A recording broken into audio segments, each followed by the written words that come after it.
Hi guys and welcome to another video. In this video we're going to be talking about this. So this is Cinestill 50D and the D stands for daylight. So unlike its more popular sibling, which is 800T, the T standing for tungsten, this film can be shot in daytime without any issues at all. For those of you that don't know, Cinestill is actually repurposed Kodak film stock, so the stock they use for filming blockbuster movies, and it's still used a lot today. As this is a film that is typically made for video, it has to be processed in something called ECN2 chemicals, which can be a bit of a pain as it's hard to source and can be quite expensive. So what Cinestill have done is they've actually modified the film slightly. So they've taken something off called the remjet layer, and in doing so that means it can now be processed in normal C41 chemicals, which is what I did. Now the downside to this is that remjet layer was there for a reason. The two reasons were to protect the film when it's flying through movie cameras at 24 frames per second, and also to stop something called halination. And I'll have a bit of a talk about that later on as it's come through in quite a few of the images, and I'm quite interested to know what your opinion is on whether it's a good thing or a bad thing. So with the Cinestill in my bag, we headed off to a place called Virginia Water, which is part of Great Windsor Park here in the UK and can be found here on the map. From a camera perspective, everything was shot on this, which is my Leica M6, and I used two different lenses. I used both the 50mm f1.5 Nocturne from Voigtlander and the 28mm Voigtlander Ultron lens. So these were the two lenses and the camera I used. In terms of setting the meter on the camera, I actually decided to shoot this at ISO 25 rather than the box speed of 50. This meant I was going to be overexposing all of my images by one stop, and I do that pretty much with every film I shoot, as I'd rather sway on the side of being overexposed rather than underexposed. And then from a meter point of view, when I'm exposing my images, I just do whatever the camera says, knowing that there's a good chance I'm going to have slightly overexposed rather than underexposed my images. So moving on to the trip, it was a nice bright sunny day when we arrived, and that's the main reason why I decided to shoot this Cinestill. So being an ISO 50 film, you do have to be really careful with what conditions you're going to shoot the film in, as 50 ISO, especially handheld, you can quite quickly run into issues. So the trip around the lake is about 4.5 miles, so it's quite a long trip, but the good thing is half of it is actually just paved, like proper tarmac paths, and the other half is what they call sort of natural paths, but it's kind of gravelly, but really good underfoot. So it's quite an easy walk, even though it is quite a long walk, and most people should be able to do it.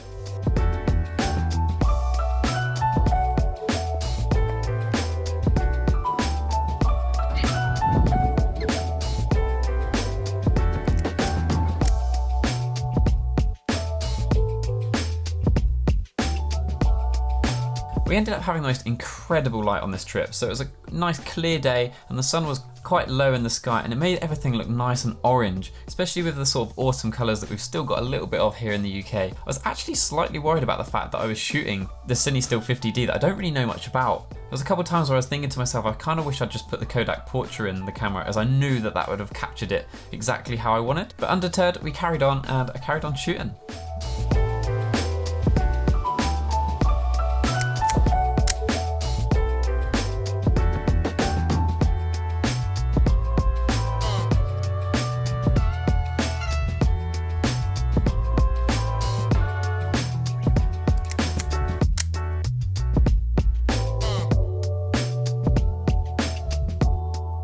Now something that we mentioned earlier was this removal of the remjet layer, which causes something called halinations, and it actually came up in quite a few of my images, especially when I was shooting sort of towards the sun and there were really bright highlights. Now the halinations with Cinestill are generally in the red tone, and they'll appear wherever there's really bright highlights in your image, and you can see them in quite a few of the images here.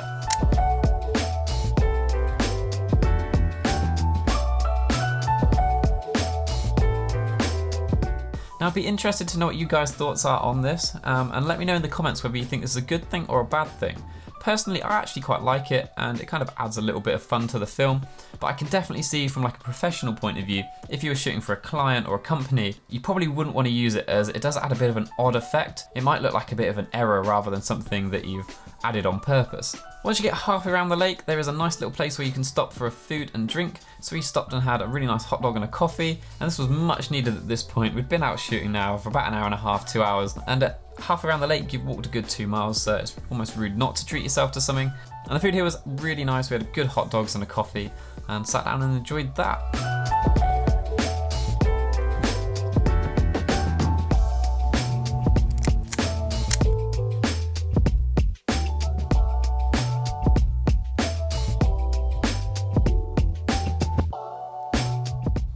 So after the coffee and the food, we started our journey back. The sun sets really early here in the UK, so by about 3:30, the sun was already beginning to set. This did mean for the rest of the images, I found myself having to lean on the aperture quite a lot, especially where I was shooting at 25 ISO.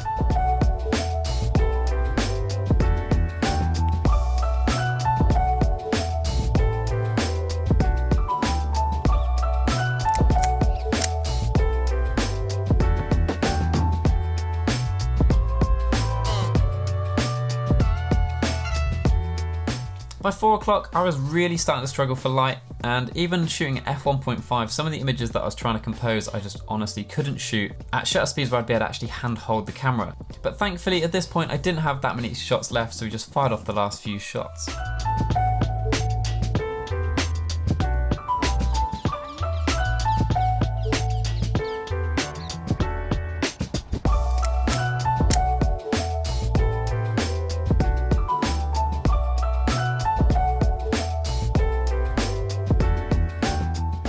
So in conclusion then, I guess the main question is, would I shoot this film again? And I definitely would. I actually really enjoyed shooting this film, and I think the colours that have come out are actually really, really good. And like I said earlier, there was times I was thinking to myself, I really should have just put portrait on my camera, as I know what I'm expecting there. But I'm actually really glad that I did put the Cinestill in, as it gave me really nice images, better than I was expecting. I would, however, in the future make sure it is a very bright and sunny day. It'd be a really good film to shoot in the summer. If it's a day where you're thinking you're going to get quite overcast conditions at some points, I probably wouldn't use it and would use a different film stock. So that's something to definitely bear in mind, is shooting it only in really bright sunny conditions so that you can shoot at that sort of low 25-50 ISO range. From a developing point of view, so I developed and scanned this film myself. I've heard quite a few stories about Cinestill being a pain to scan. I really didn't find that. I did my normal procedure of just scanning and then running through Negative Lab Pro, and Negative Lab Pro handled it with ease, to be honest. I only had to do slight tweaking at the end, which I do with any film anyway. And that's all, guys, so thank you for watching. If you've enjoyed this, please do not forget to like and subscribe. Every one of you really helps out at the minute. If you've also enjoyed the images, don't forget to follow me along on Instagram. There's plenty more of these images there. And in the works, I've got some lens reviews. So the 2 lenses that we used in this video, they're currently being recorded, and my initial thoughts will be coming out very soon. Thank you guys for watching, and I'll see you in the next one. Cheers!